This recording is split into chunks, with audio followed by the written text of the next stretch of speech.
Ibu bapak, saudari-saudara, anak-anak yang dikasihi Kristus, pada kesempatan ini kita akan mendalami bersama-sama pendalaman iman APP untuk pertemuan keempat dengan tema Dengarkanlah Dia.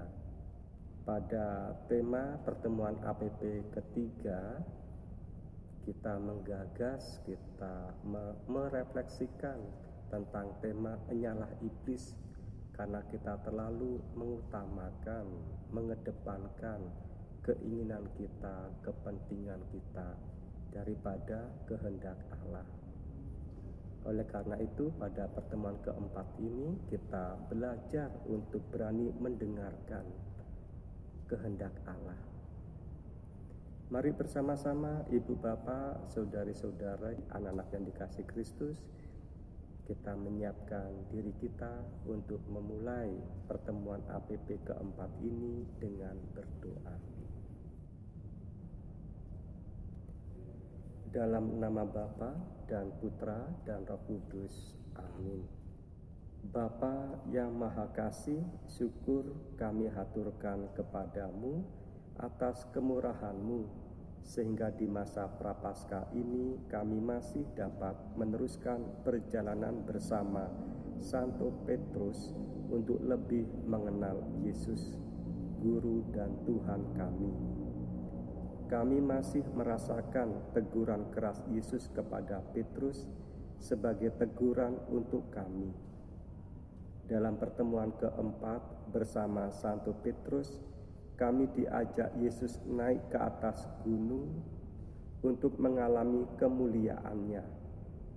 Utuslah Roh Kudus-Mu untuk menerangi budi dan hati kami, sehingga kami menemukan makna iman dari peristiwa kemuliaan Yesus di atas gunung itu, demi pengudusan hidup kami dan kemuliaan nama-Mu, kini dan sepanjang masa.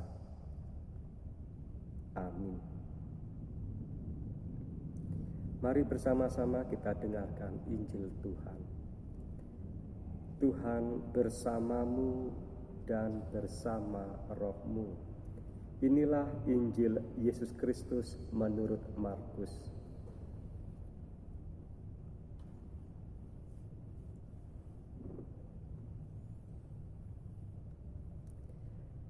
Enam hari kemudian, Yesus membawa Petrus, Yakobus, dan Yohanes, dan bersama-sama dengan mereka ia naik ke sebuah gunung yang tinggi. Di situ mereka sendirian saja.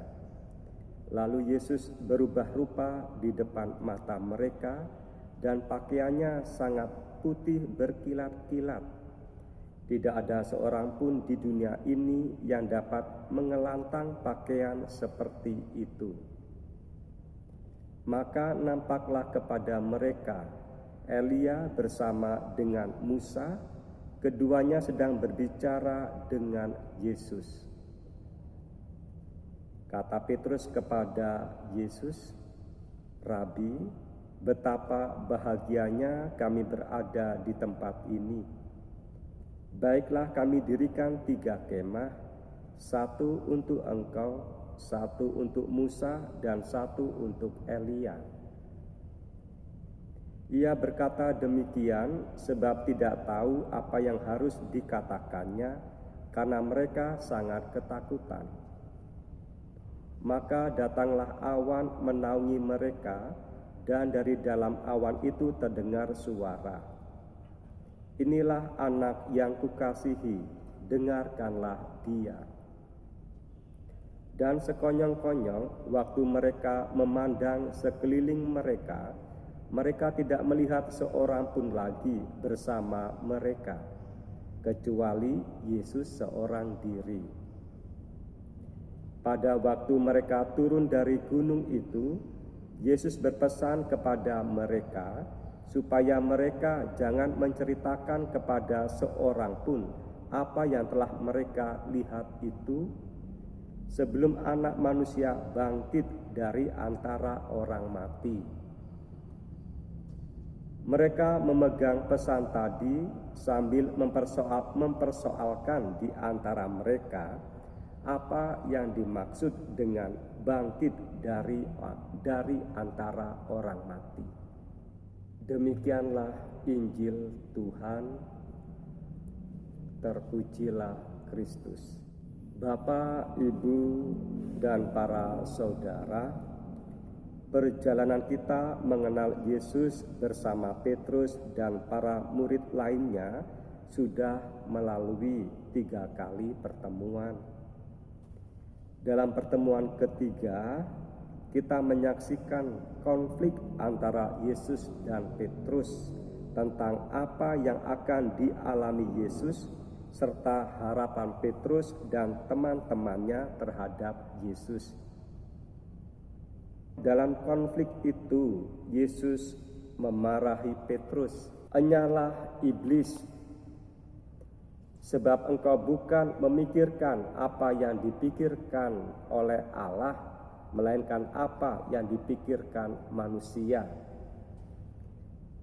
Setelah memarahi Petrus, Yesus memberikan beberapa nasihat yang berharga tentang bagaimana menjadi muridnya yang sejati dan apa yang hendaknya diperjuangkan sebagai muridnya, serta sikap para murid terhadap Yesus di depan banyak orang. 6 hari kemudian, Petrus, Yakobus, dan Yohanes diajak oleh Yesus naik ke sebuah gunung. Di atas gunung itu mereka sendirian saja, tidak ada orang lain lagi. Tidak dijelaskan untuk apa Yesus mengajak mereka naik ke gunung itu. Di atas gunung itu terjadi peristiwa mengagumkan, yaitu Yesus berubah rupa di depan mereka bertiga. Pakaian Yesus sangat putih berkilat-kilat. Tidak ada seorang pun di dunia ini yang dapat mengelantang pakaian seperti itu. Mengelantang artinya memutihkan kain. Tidak ada seorang pun yang dapat memutihkan kain seperti itu. Dengan demikian, pakaian putih berkilat-kilat yang menyelubungi Yesus bukan buatan manusia. Kemudian nampaklah kepada mereka Elia dan Musa sedang berbicara dengan Yesus. Mengalami peristiwa yang mengagumkan itu, Petrus berkata kepada Yesus, "Rabi, betapa bahagianya kami berada di tempat ini. Baiklah kami dirikan 3 kemah, 1 untuk engkau, 1 untuk Musa, dan 1 untuk Elia." Petrus mengatakan hal itu karena tidak tahu apa yang harus dikatakan, karena mereka sangat ketakutan. Bapak, Ibu, dan para saudara, peristiwa perubahan rupa Yesus itu sangat mengejutkan dan mengagumkan Petrus, Yakobus, dan Yohanes. Apalagi mereka menyaksikan Musa dan Elia, 2 nabi yang sangat dihormati oleh bangsa Israel. Kehadiran Musa dan Elia sungguh meneguhkan kepercayaan mereka tentang siapa Yesus. Di satu sisi mereka merasa sangat bahagia, tetapi di sisi lain mereka sangat ketakutan. Mengalami peristiwa yang sedemikian mengagumkan, membahagiakan, dan sekaligus menakutkan, Petrus tidak tahu apa yang harus dikatakan. Namun kemudian Petrus mengatakan semacam usulan untuk mendirikan 3 tenda, masing-masing untuk Yesus, Musa, dan Elia. Entah apa yang dipikirkan Petrus sehingga ia mengusulkan hal itu.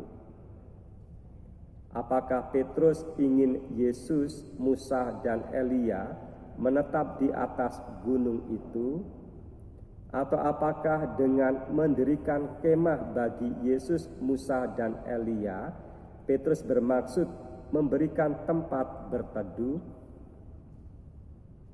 Atau apakah dengan mendirikan kemah merupakan wujud cinta dan penghormatan terhadap Yesus, Musa, dan Elia? Yesus tidak bereaksi apapun atas perkataan Petrus tersebut. Namun kemudian datanglah awan menaungi mereka, dan dari dalam awan itu terdengar suara, "Inilah anak yang kukasihi, dengarkanlah dia." Dan sekonyong-konyong waktu mereka memandang sekeliling, mereka tidak melihat seorang pun lagi bersama mereka, kecuali Yesus seorang diri. Suara dari dalam awan itu merupakan pernyataan yang tegas bahwa Yesus adalah Putra Allah yang terkasih. Dia bukan hanya nabi atau utusan Allah, tetapi Putra Allah. Maka dengarkanlah dia. Menjadi murid dan mengikuti Yesus berarti mendengarkan dia, bukan mendengarkan dan mengikuti harapan dan keinginan sendiri. Dengan demikian, suara dari dalam awan itu menjadi jawaban atas usulan Petrus mendirikan tenda. Atau dengan sederhana, suara dari dalam awan itu menjawab usulan Petrus untuk mendirikan tenda. Itu keinginan dan pikiranmu sendiri. Dengarkanlah dia, jangan mendengarkan keinginan dan pikiranmu sendiri.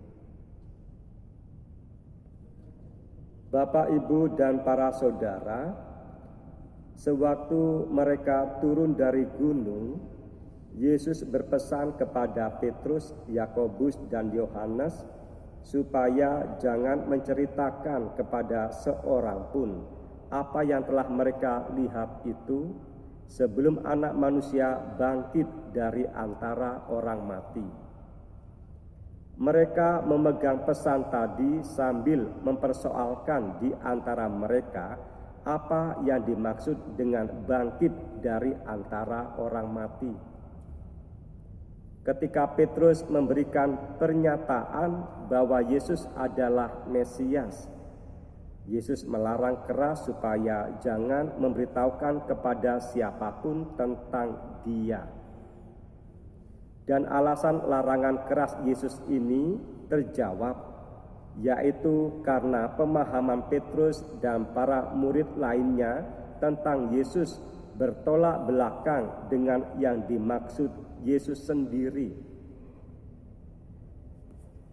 Sekarang setelah Petrus, Yakobus, dan Yohanes mengalami peristiwa kemuliaan Yesus di atas gunung, Yesus kembali melarang mereka menceritakan kepada seorang pun sebelum Yesus bangkit dari antara orang mati. Mereka memegang pesan Yesus tadi, tetapi mereka saling mempersoalkan apa yang dimaksud bangkit dari antara orang mati. Tentu tidak ada satu orang pun dari para murid Yesus yang mengerti yang dimaksud Yesus dengan bangkit dari antara orang mati.